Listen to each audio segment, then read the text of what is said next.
Shalom, selamat malam. Kami dari Jakarta City Care senang bisa berjumpa dengan Sobat Prestasi dan pemirsa Bible TV yang dicintai oleh Tuhan. Sebelum kita melangkah lebih jauh, kita berdoa sejenak. Segala kepujian, kemuliaan, kejayaan, dan keagungan untuk Tuhan kami Yesus Kristus. Kami mempersembahkan seluruh rangkaian acara siaran malam ini kepada Tuhan. Minta berkat Tuhan sepanjang siaran malam hari ini. Dimanapun suara kami didengar, ya Tuhan, teguhkanlah firman-Mu. Dalam nama Yesus, haleluya. Amin. Sobat Prestasi dan pemirsa Bible TV yang dicintai Tuhan, senang bisa berjumpa malam hari ini dalam acara Dia Buka Jalan Saat Tiada Jalan. Kalau kita punya Alkitab, mari kita ambil Alkitab kita siapkan juga catatan kita. Kami terus mendorong dari studio ini, setiap kali kita mendengarkan firman Tuhan, mari kita belajar untuk mencatatnya dengan tujuan agar setiap kita lebih mudah dapat mengulanginya. Kami meyakini kebiasaan kita adalah masa depan kita. Tema firman Tuhan yang akan kami sampaikan untuk kita malam hari ini adalah keberanian yang dari Tuhan. Maksud tujuan kita mempelajari topik ini adalah agar hidup kekristenan kita giat dalam pekerjaan Tuhan. Malam ini firman Tuhan kami ambil dari Kisah Para Rasul 14 ayat yang ketiga. Mari kita buka Alkitab kita, kami akan membacakannya. Demikian firman Tuhan. Paulus dan Barnabas tinggal beberapa waktu lamanya di situ. Mereka mengajar dengan berani karena mereka percaya kepada Tuhan. Dan Tuhan menguatkan berita tentang kasih karunia-Nya dengan mengaruniakan kepada mereka kuasa untuk mengadakan tanda-tanda dan mujizat-mujizat. Sebegitu jauh pembacaan firman Tuhan untuk kita di malam hari ini. Yang diberkati oleh Tuhan adalah mereka yang mendengarkan firman Tuhan dan yang melakukan firman itu di dalam kehidupannya. Keberanian yang dari Tuhan, itulah tema atau judul khotbah kita untuk malam hari ini. Sebagai pendahuluan kami ingin berkata, waktu kita berkata saya percaya Tuhan Yesus, itu keputusan yang paling tepat yang pernah kita ambil sepanjang kita hidup. Kalau kita masih ada di dalam dunia, belum dipanggil Tuhan ke sorga, ada tanggung jawab rohani yang Tuhan berikan kepada kita.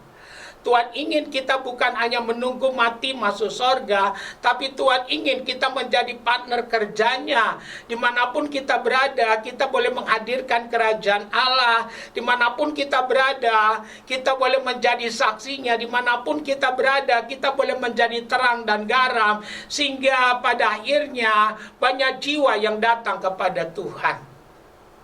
Kami berdoa biar melalui kebenaran yang kita akan sharingkan malam hari ini, keberanian yang dari Tuhan membuat kehidupan kekristenan kita tidak biasa-biasa, tapi betul-betul kita masuk dalam pusat rencana Tuhan. Karena kita tahu untuk apa kita dipanggil dan kita tahu maksud Tuhan menebus kita dalam kehidupan ini. Ada 4 hal yang kami mau bagikan untuk kita tentang tema kita, keberanian yang daripada Tuhan. Keberanian yang daripada Tuhan itu akan ada dan mengalir dalam kehidupan kita kalau kita mengenal Yesus dan karyanya. Mari kita lihat Alkitab kita. Dalam Filipi pasal 3 ayat 10 dikatakan, yang kukehendaki ialah mengenal Dia dan kuasa kebangkitannya dan persekutuan dalam penderitaannya, di mana aku menjadi serupa dengan Dia dalam kematiannya. Haleluya. Kenapa para rasul begitu berani memberitakan Injil? Kenapa gereja mula-mula begitu semangat memberitakan Injil. Haleluya. Bukan tidak ada tekanan, bukan tidak ada masalah, bukan tidak ada persoalan. Alasannya kalau kita mau jujur, karena mereka mengenal Yesus dan karyanya. Kami pastikan agama boleh banyak, nabi boleh banyak, rasul boleh banyak, juru selamat cuma satu, Yesus Kristus Tuhan namanya. Di bawah kolong langit ini tidak ada nama lain yang di dalamnya kita dapat diselamatkan kecuali di dalam nama Tuhan Yesus Kristus. Kita boleh kaya, kita nggak bisa beli sorga. Kita boleh pandai, kita nggak bisa bangun jembatan untuk ke sorga. Karena ke sorga cuma satu jalannya, yaitu Yesus. Nah, kita udah dapat dengan cuma-cuma. Berapa banyak kita punya famili saudara yang belum percaya. Tidak kebetulan Tuhan panggil kita. Tuhan mau supaya kita punya tanggung jawab rohani. Kalau kita sadar akan hal ini, kami percaya kekristenan kita jadi berbeda. Di berbagai kesempatan kita akan menjadi saksinya dengan berani untuk membawa banyak jiwa untuk Tuhan. Dan kami percaya kalau sungguh-sungguh semua kita dasarkan karena mencintai Tuhan dan mengasihi jiwa-jiwa, kami percaya Tuhan akan meneguhkan firman-Nya. Kami tidak tanya berapa lama kita sudah jadi Kristen. Yang kami mau tanyakan, sudahkah kita membawa jiwa buat Tuhan? Seringkali kita tahu Yesus itu satu-satunya jalan ke sorga. Tapi yang menjadi masalah, seringkali kita kalah sebelum berperang. Dengan kata lain, yang menjadi penghambat untuk kita bersaksi bukan iblis, karena iblis musuh yang sudah dikalahkan, tapi diri kitalah yang menjadi hambatannya. Tapi kami berdoa biar Tuhan memberikan keberanian bagi kita supaya kita menang atas diri kita, dan kita mulai mengedepankan Tuhan dan rencananya, sehingga dimanapun kita berada, kita membawa kabar shalom, kita membawa kabar baik, kita membawa kabar sukacita, kita membawa kabar keselamatan, sehingga bukan hanya kita yang selamat, karena kita udah dapat dengan cuma-cuma, kita boleh membaginya juga dengan cuma-cuma. Keberanian yang dari Tuhan, itulah tema khotbah kita untuk malam hari ini. Jadi yang pertama yang diperlukan adalah mengenal Yesus dan karyanya. Jadi keberanian yang dari Tuhan ada dalam hidup jemaat Tuhan itu berpulang kepada sejauh mana kita mengenal Yesus dan karyanya. Kalau kita mengenal Yesus dan karyanya dengan dalam dan benar, itu membuat kita tidak tahan. Kalau tidak bersaksi, itu membuat kita tidak bisa diam kalau tidak bersaksi untuk menyatakan kasih Tuhan dimanapun kita ditempatkan oleh Tuhan. Kristen yang sejati, dia sadar betul bahwa untuk inilah dia dipanggil. Bukan hanya untuk menikmati sorga, tapi Tuhan ingin supaya kita sadar bahwa kita dipanggil untuk jadi teman sekerjanya, menyatakan kemuliaan dan kebesarannya dimanapun kita ditempatkan oleh Tuhan. Yang kedua, keberanian yang dari Tuhan itu bisa kita dapatkan kalau kita memiliki tujuan dalam hidup kita. Dikatakan dalam Filipi 1 ayat 22, tetapi jika aku harus hidup di dunia ini, itu berarti hidupku bekerja, memberitakan, memberi buah. Jadi manakah yang harus aku pilih? Aku tidak tahu. Yang kedua yang kami mau katakan, keberanian yang dari Tuhan itu akan ada dalam hidup kita kalau kita memiliki tujuan dalam kehidupan kita. Waktu nggak bisa diulangi, waktu nggak bisa disimpan, waktu mesti digunakan. Waktu bukan milik kita, waktu akan dipertanggungjawabkan. Semua orang dikasih Tuhan 1 hari 24 jam. Berpulang kepada kita, kita buang waktu itu atau kita menggarapnya. Kristen yang benar dia sadar bahwa Tuhan panggil dia.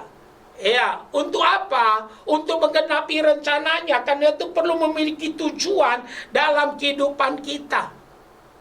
Haleluya. Tuhan Yesus punya tujuan. Tuhan Yesus tidak iseng-iseng tinggalkan surga datang ya ke dalam dunia, lahir di kandang domba. Tidak, ada tujuannya. Untuk apa? Menyelamatkan orang yang berdosa. Karena tidak ada lagi harapan bagi orang yang berdosa. Karena upah dosa adalah maut. Paulus punya tujuan. Gereja mula-mula punya tujuan. Ini waktunya kita tidak Kristen yang mutar-mutar, tapi perlu punya ketetapan hati. Ya, memiliki tujuan dalam kehidupan ini. Dan untuk menentukan tujuan hidup kita, kami pastikan firman Tuhanlah yang menjadi patokannya. Saudara dan saya yang harus mengeksekusinya dan konsistenlah melakukannya. Kalau itu yang kita lakukan, akan terjadi hujan pertobatan di mana bersama Yesus kita lebih daripada pemenang. Bersama Yesus saudara dan saya akan melihat kemuliaan Tuhan akan dinyatakan melalui setiap kehidupan kita. Kami terlalu percaya siapapun kita bisa dipakai oleh Tuhan. Dan Tuhan tidak pernah membatasi setiap kita untuk dipakai olehnya. Yang seringkali yang membatasinya adalah diri kita, yaitu cara berpikir kita. Tahukah kita, hidup yang Tuhan rencanakan buat setiap kita adalah hidup tanpa batas. Tapi kitalah yang membatasinya dan menguncinya dengan berkata, saya nggak bisa apa-apa. Saya ini cuma orang biasa, tidak bisa berbuat. Nah, saya mau katakan, bertobat. Ya, dari hal ini. Dan kenalilah Tuhan yang kita percaya. Waktu engkau percaya pada Tuhan, kita mendapatkan status kita. Waktu status kita dapatkan, kita mendapatkan hak-hak kita kembali di dalam Yesus. Jadi, keberanian yang dari Tuhan, itu kita dapatkan waktu kita memiliki tujuan dalam kehidupan kita. Yang ketiga, kami mengajak kita membuka Efesus pasal 5 ayat 16. Dikatakan, dan pergunakanlah waktu yang ada karena hari-hari ini adalah jahat. Keberanian yang dari Tuhan itu akan ada dalam hidup kita kalau kita sadar waktunya sudah semakin singkat. Haleluya. Kita berlomba dengan waktu. Iblis tahu waktunya sudah singkat, karena itu dia lembur. Dan kami pastikan, iblis tidak pernah santai-santai. Yang menjadi masalah, kita seringkali terlalu santai dalam kehidupan kita. Haleluya. Karena itu kami mau katakan, gereja Tuhan bangunlah, orang percaya bangkitlah. Nyatakan terang kita dimanapun kita berada. Kami terlalu percaya tulang di tangan Tuhan lebih tajam daripada pedang di tangan pahlawan. Kalau hidupmu betul ada di tangan Tuhan, bersama Yesus kita bisa, bersama Yesus kita mampu, bersama Yesus kita lakukan perkara yang besar. Bukankah Tuhan yang menentukan segalanya? Kalau Tuhan di pihak kita, itulah kemenangan, itulah keberhasilan. Oleh karena itu jangan batasi kuasa Tuhan. Haleluya. Kalau kita baca orang-orang yang disertai Tuhan di dalam Alkitab, mereka latar belakangnya biasa-biasa saja. Contohnya, kalau kita baca Petrus, dia pernah menyangkal Tuhan 3 kali. Tapi waktu dia mengalami pengalaman baru, di mana dia mengalami pencurahan Roh Kudus bersama Yesus, Petrus boleh menggenapi janji Tuhan. Dia berkata kepada orang lumpuh yang ada di pintu gerbang Elok, emas dan perak tidak ada padaku, tapi dalam nama Yesus bangkit dan berjalanlah. Orang itu bangkit dan berjalan. Jangan batasi kuasa Tuhan untuk memakai setiap kita. Musuh terbesar pekabaran Injil bukan iblis, tapi diri kita sendiri yang seringkali kita pandai membuat alasan-alasan supaya kita tidak terjual penuh untuk maksud Tuhan. Tapi malam hari ini kami tantang kita, ini waktunya. Kristen yang sejati dituntun oleh Tuhan, hidup dalam kehendak Tuhan, yang melakukan untuk apapun yang Tuhan perintahkan.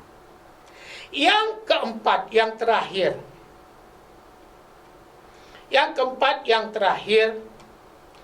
Keberanian yang dari Tuhan itu kita bisa dapatkan kalau kita dipenuhi oleh Roh Kudus.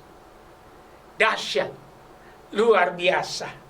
Dikatakan dalam Kisah Rasul 1 ayat 8, tetapi kamu akan menerima kuasa kalau Roh Kudus turun ke atas kamu, dan kamu akan menjadi saksiku di Yerusalem dan di seluruh Yudea dan Samaria dan sampai ke ujung bumi. Murid-murid orang-orang sederhana, tapi mampu menjungkir balikan dunia pada zaman itu dengan beraninya. Di mana rahasianya? Karena kalau kita baca Alkitab kita, mereka adalah orang-orang yang dipenuhi Roh Kudus. Ada pertemuan gereja yang luar biasa. Dari 1, 12, 70, 120, 3.000, 5.000. Dan terus berkembang sampai abad keempat seluruh dunia dipengaruhi oleh kekristenan. Kenapa? Karena mereka bukan sekedar jemaat biasa-biasa yang hanya datang ke gereja setiap minggu, tapi mereka dipenuhi oleh Roh Kudus. Dan apa yang terjadi, mereka mengerti untuk apa mereka ditebus. Mereka menjadi saksi yang efektif, sehingga pada akhirnya dimanapun mereka berada, bersama-sama dengan Tuhan bergerak, dan akhirnya terjadi tuaian besar. Haleluya. Jangan batasi Tuhan untuk memakai setiap kita. Siapapun kita, Tuhan bisa memakai kita. Yang kami mau tekankan buat kita, terimalah keberanian yang daripada Tuhan. Buang pengecut. Ya, apa artinya pengecut? Dia tahu apa yang harus dia lakukan, tapi dia tidak melakukannya karena takut menanggung risiko. Kami pastikan dalam kekristenan pasti ada risiko. Karena iman kita bisa teraniaya, tapi kita nggak perlu takut. Karena janji Tuhan iya dan amin. Andaikan pun kita dipanggil Tuhan, ada keselamatan yang pasti bagi kita. Kita masuk dalam dimensi kekekalan. Dan kami percaya kalau kita harus menanggungnya, Tuhan pasti memberikan kekuatan kepada kita yang membuat hidup kita berdampak dan Tuhan dipermuliakan. Kami simpulkan firman Tuhan untuk kita di malam hari ini. Keberanian yang daripada Tuhan. Pertama, mengenal Yesus dan karyanya. Yang kedua, memiliki tujuan dalam hidup ini. Dan yang ketiga, sadar akan waktu semakin singkat. Dan yang terakhir, dipenuhi oleh Roh Kudus. Kami berdoa biar setiap kita dimampukan oleh Tuhan untuk bukan hanya pandai dalam mendengar, tapi pandai juga dalam melakukannya. Bersama Yesus kita bisa. Haleluya. Amin. Sahabat, sobat prestasi yang dikasih oleh Tuhan, kita sudah dengar firman Tuhan dengan tema keberanian yang daripada Tuhan. Kami berdoa biar melalui kebenaran yang kita dengar di malam hari ini membuat setiap kita terjual penuh untuk rencana Tuhan. Kita masih ada waktu sedikit, kita mau gunakan waktu yang ada untuk berdoa. Ya, kami mau gunakan waktu yang ada untuk berdoa. Ada 3 tahap doa yang kita mau gunakan. Yang pertama, bagi kita yang belum pernah terima Yesus, kita mengundang Yesus dalam hati kita sehingga kita memperoleh keselamatan yang daripada Tuhan. Nanti kita boleh ikuti doa kami. Yang kedua, bagi kita yang sakit, nanti kami mau doakan. Bagi kita yang beban berat, kami akan mendoakan setiap kita. Kita letakkan tangan kita di dada kita, ikuti doa kami. Tuhan Yesus, malam hari ini kami terima firman Tuhan. Tuhan Yesus, saya mau bertobat. Saya mengaku saya orang berdosa. Terimalah hidup saya. Saya buka hati saya malam hari ini. Saya undang Tuhan Yesus, masuklah dalam hati saya. Dengan sadar saya menerima Yesus menjadi Tuhan dan Juru Selamat sepanjang saya hidup. Malam ini saya menyatakan pernyataan iman saya. Saya mau ikut Tuhan Yesus seumur hidup saya. Saya percaya kepada Yesus. Dalam nama Yesus. Kalau kita sakit, letakkan tanganmu satu pada bagian tubuhmu yang sakit. Kalau ginjalmu sakit, taruh satu, angkat satu ke atas. Kalau jantungmu sakit, taruh satu, angkat ke atas satu. Percayalah, bersama Yesus kita bisa. Tuhan Yesus berkata, oleh bilu-bilunya kita disembuhkan. Mari kita berdoa. Ya Tuhan, Engkau melihat Sobat Prestasi dan pemirsa Babel TV yang meletakkan tangannya pada bagian tubuh mereka yang sakit. Hamba berdoa di dalam nama Yesus, roh penyakit lenyaplah engkau, enyaklah engkau. Jadilah sembuh di dalam nama Tuhan Yesus. Oleh bilur-bilurnya, sembuhlah dalam nama Yesus. Tuhan, aku berdoa buat Sobat Prestasi dan pemirsa Babel TV yang punya beban berat. Aku minta mujizat Tuhan terjadi di dalam nama Yesus. Tuhan, Kau berkata, marilah kepadaku kamu yang letih lesu dan beban berat. Tuhan berjanji akan memberikan kelegaan. Aku berdoa terima mujizat Tuhan. Aku berdoa yang sakit disembuhkan, yang terikat dilepaskan, yang susah dihiburkan. Dan aku berdoa ya di dalam nama Yesus, yang beban berat Tuhan mengangkat bebanmu. Tuhan meratakan gunung, menimbun lembah, membuka pintu-pintu yang tertutup. Terima mujizat Tuhan. Tuhan rubah padang gurun menjadi taman Eden. Aku minta langit tembaga berlalu, terang Tuhan bercahaya. Dia rubah padang gurun menjadi taman Eden. Dalam nama Yesus.